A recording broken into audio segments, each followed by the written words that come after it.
A tale of horror being reported from Kottakkal in Malappuram district of Kerala, where the police have arrested the parents of a minor daughter for allegedly pushing her into prostitution for more than a year. The racket was exposed after an anonymous call was made to Childline that a sex racket was operating with a minor girl as the victim. The police have also arrested 10 others in connection with the racket. The girl told the police that her parents worked as pimps, collecting 3,000 rupees from every customer. The police believe more than 40 people could be involved in the racket. Along with the mother and the stepfather, her stepbrother, who also allegedly sexually exploited the girl, has been arrested. Joining me now for a perspective and details is Father V.D. Thomas, who heads a Childline in Thiruvananthapuram. Also, my colleague Revathi Rajivan is also with me from Thiruvananthapuram. Father Thomas, would you say that this was a one-off incident that has been reported from Malappuram district of Kerala, or would you say similar cases do get reported to Childline from other districts of the state as well?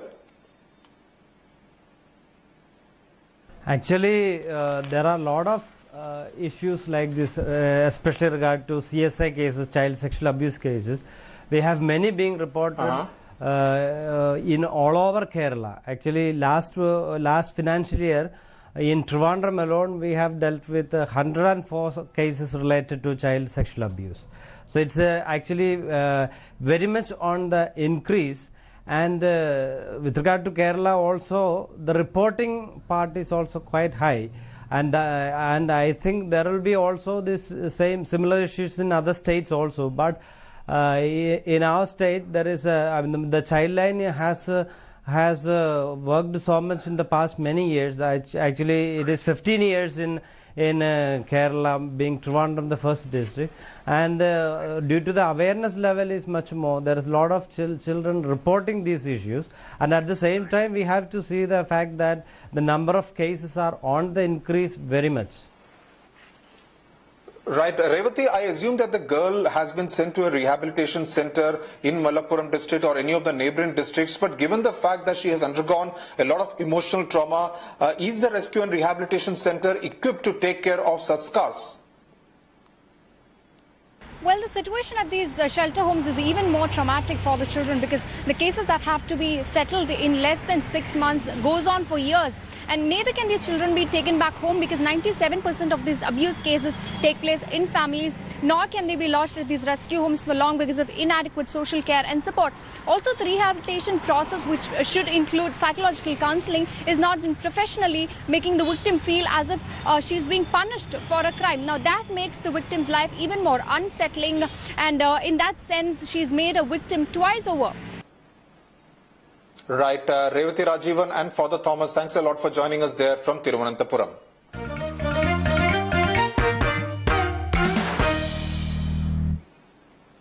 Now, this is a sight you usually do not see. Since Monday, 30,000 employees of the Municipal Corporation of Hyderabad are on strike, which means that the roads of Hyderabad are stinking with uncleared garbage. In fact, the city produces about 4,000 metric tons of garbage every day, which means in the last 3 days, Monday, Tuesday and Wednesday, Hyderabad has had about 12,000 metric tons of garbage, which has been uncleared. So today, about 150 policemen decided to clear the rotting and stinking garbage near the Charminar, because it is a high tourist area and the garbage was giving a bad impression and a bad smell.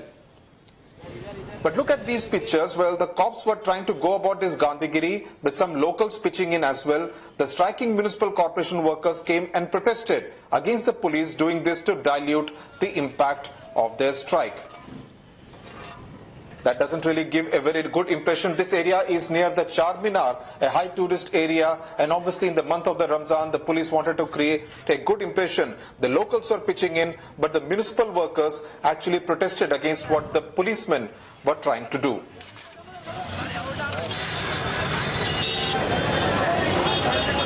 Now, for a long time now, Indian badminton doubles player Jwala Gutta and Ashwini Ponnappa have had an issue with the national badminton coach and former All England champion Pulila Gopichand. They have accused Gopichand of not doing his best for the duo and ensuring that they did not get a place in the top scheme of the Government of India in the run-up to the Rio Olympics next year.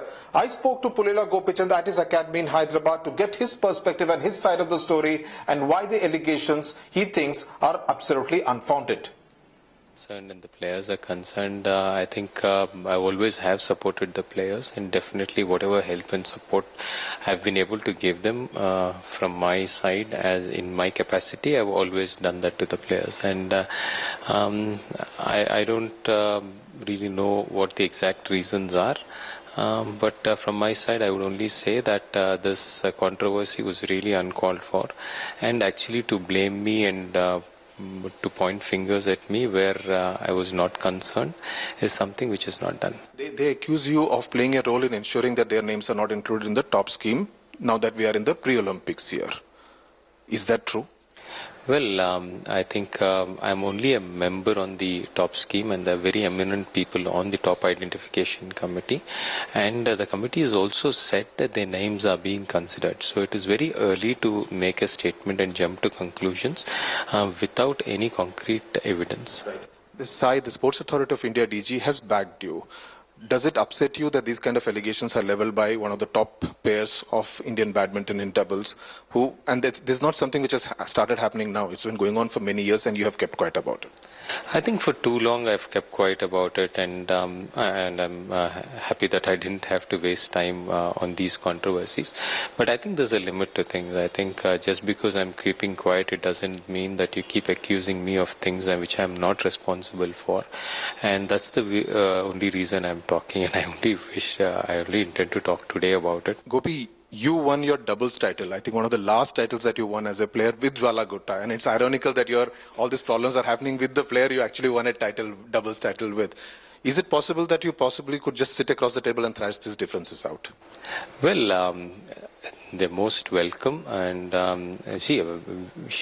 Jwala or Ashwini or any of the players, most of the players have trained here consistently, and definitely they're most welcome to whatever help and support I can give, definitely from my side. Sit across the table and thrash out the differences? At least I don't know what the differences are, but I have known Jwala for a very long time when she was very young. So definitely I don't think there is any issue which is there which cannot be sorted out. Or pick up the phone and talk to her, perhaps? Yeah, I think we can, if there is an issue, definitely my help and support is 100% with them.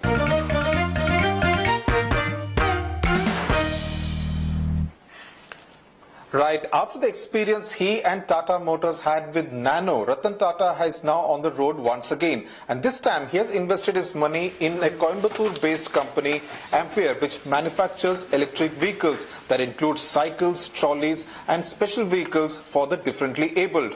This was founded by a woman entrepreneur, Hemlata Annamalai. Joining me now on Up South from Coimbatore in Tamil Nadu is Hemlata Annamalai. Hemlata, many congratulations. There is considerable excitement that Ratan Tata is once again in the vehicle space with your company. Now, how did this investment in your company come about? Yeah, I think it is. I personally wrote to him, and I think I met a couple of times, and then he was very excited about the whole industry by itself, and he was very excited to see the emerging nature of this industry. And I think one particular aspect what impressed him was the work that we are doing in rural markets and semi-urban markets, which also caught his attention. And Mr. Tata was always thinking, from our experience, he was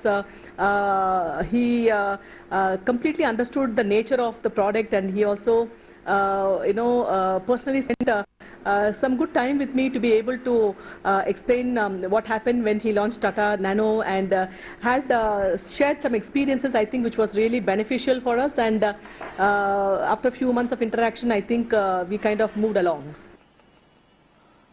Right, Hemlata, just hold on. In fact, there's some breaking news which is coming in that a bomb threat has forced Jet Airways to make Muscat Airport an emergency landing at Muscat Airport. Let's cut across to Gaurav Sawant for more details on this breaking news story. The latest that we have for our viewers, that there is a bomb threat. This was a flight from Mumbai to Dubai, and this flight had to make an emergency landing at the Muscat Airport. This aircraft is now in the isolation bay. All the passengers on board have now deplaned.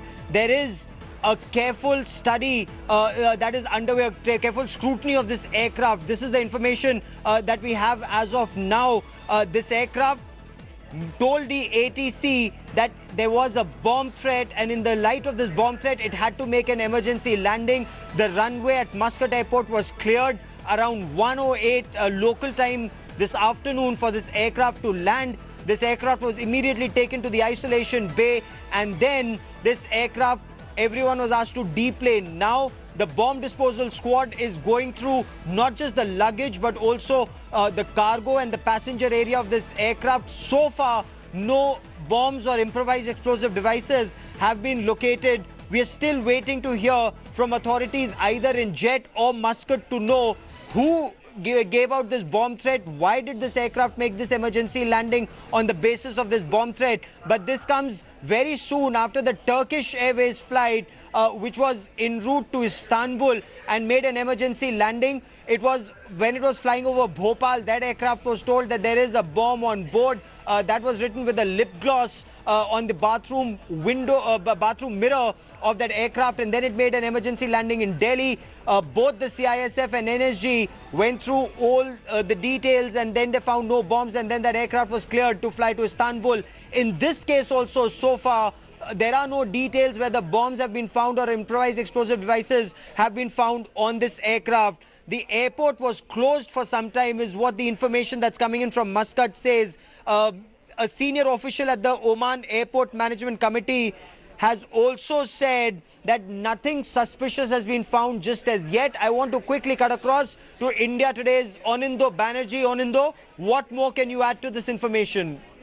Well, Gaurav, as you rightly said, there has been bomb scare about the flight, Jet Airways flight 536, and it was on its way to Dubai from Bombay. And since there was a bomb scare, it contacted the local ATC, and Muscat Airport was the nearest airport where they landed. They made a safe landing, and following the standard operating procedure, it has been taken to the isolation bay, as is the procedure internationally approved. So now the entire procedure will be, the usual procedure will be going through as we speak. The luggage are being scanned. Okay. I believe the information we are getting is at this point of time that already it's halfway through, but we are yet to get more information. Jet Airways is tight-lipped, has just only confirmed the news officially, but not got beyond that. We are yet to hear from them. But as we get to know from our sources that no explosive devices or no bombs, as to say, hasn't been. Onindo, stay with me for a moment. I also want to bring in our Deputy Editor Strategic Affairs, Shiv Arur, for more on the story. Shiv, so far no IEDs or bombs found on this aircraft, but do we know details of when, how and who made this call of a bomb on the flight? And take us through the details of what we know so far. Still very mysterious, Gaurav. At some point, it was the aircraft was over the Arabian Sea. It was still over ocean when this apparent threat was actually detected by the pilot of flight 9W536.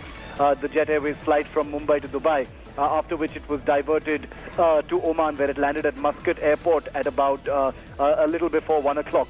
Now, the fact is, the pilot contacted the air traffic control, and it's only after that that the aircraft was actually diverted to Muscat. So the precise nature, of the warning, the threat, where the bomb threat actually came from, is unknown at this time. Was it something that happened on the flight? Was it something that was shared with the pilot through ground communications? Is not known at this time. We expect to know that in just a short while from now. What we do know is that all 60 or 61 passengers on board that flight have been safely evacuated. The aircraft is currently in an isolation bay. In fact, the Muscat Airport was also shut down for about completely shut down for about 10 to 15 minutes. The plane was first guided to the Muscat International Airport. It landed around 1:08 p.m. is what we're getting. Local time, 1:08 p.m. It still is there at this point of time, awaiting clearances from the ground authorities, Gaurav, to fly again. The airport, like I said, was closed for about 5 to 10 minutes following this entire bomb scare. At this particular point of time, there are special agents, intelligence officials, bomb squad teams scouring this particular aircraft, the Jet Airways aircraft. So far, there is an all clear, but until the aircraft leaves Omani airspace, it continues to be a threat. Okay. Onindo, you've been trying to speak to your sources in Jet Airways. Have they been able to shed some light Where did this threat come from and the nature of the threat? Well, as I told you a few minutes earlier, Gaurav, that Jet Airways is completely tight-lipped about the whole incident. I spoke to a few of their spokespersons. All they're doing is that confirming the news at this point of time. They're not going beyond this. We're expecting a press release, a detailed press release in a while from now. But Jet Airways on its part is maintaining absolute stony silence. Okay.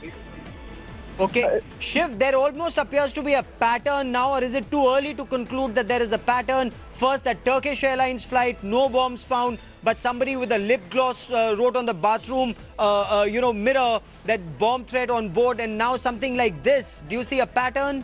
You know, Gaurav, you and I who've covered this sort of thing in the past are aware, and we should inform our viewers, that sometimes hoax calls of this kind go well beyond someone just playing the fool. Remember that organizations that wish to hijack aircraft or harm nations frequently try and test response systems, test emergency activation systems using these methods. Hoax calls serve a very, very useful purpose for terrorists in terms of actually testing the kind of response times of countries, the response times of cabin crew and pilots, the response times of air traffic control, the manner in which coordination takes place between nations to bring aircraft safely down, onto a friendly runway, and the manner in which the emergency response services on the ground actually get to the aircraft and secure the entire location.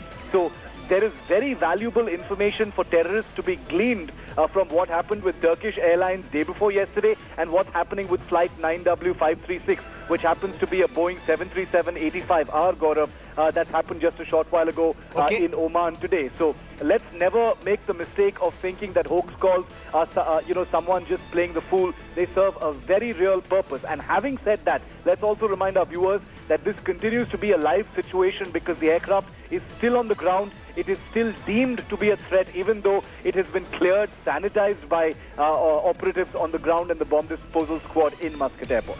Okay, the additional information that we can give to our viewers at this stage is this aircraft, the Jet Airways flight, which was flying from Mumbai to Dubai, made an emergency landing at Oman at the Muscat International Airport. It had 54 passengers on board and a air crew of 7. That's the information we've been able to get out of Jet Airways just as yet. The aircraft is still in isolation bay, and as Shiv Arur, my colleague, was saying, that this could well be more than just a hoax call, because several times there are terrorist organizations and anti-national elements who could well be trying to see the response not just of the air crew but also of different airports across the world. Shiv, we saw the manner in which there was a reaction in India when the Turkish Airlines flight was overflying Bhopal.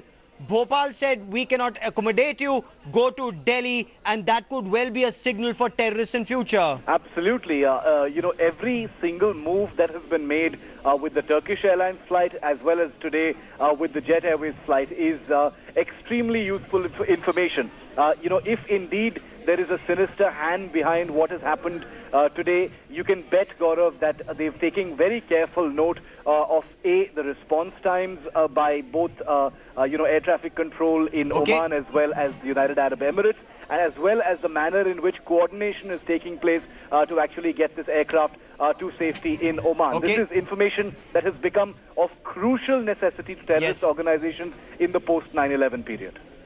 Shiv Arur and Onindo, for the moment, many thanks for joining me. We will continue to track the story very, very closely. A quick break. We'll be back with the headlines and our top stories. Keep watching India Today. You are watching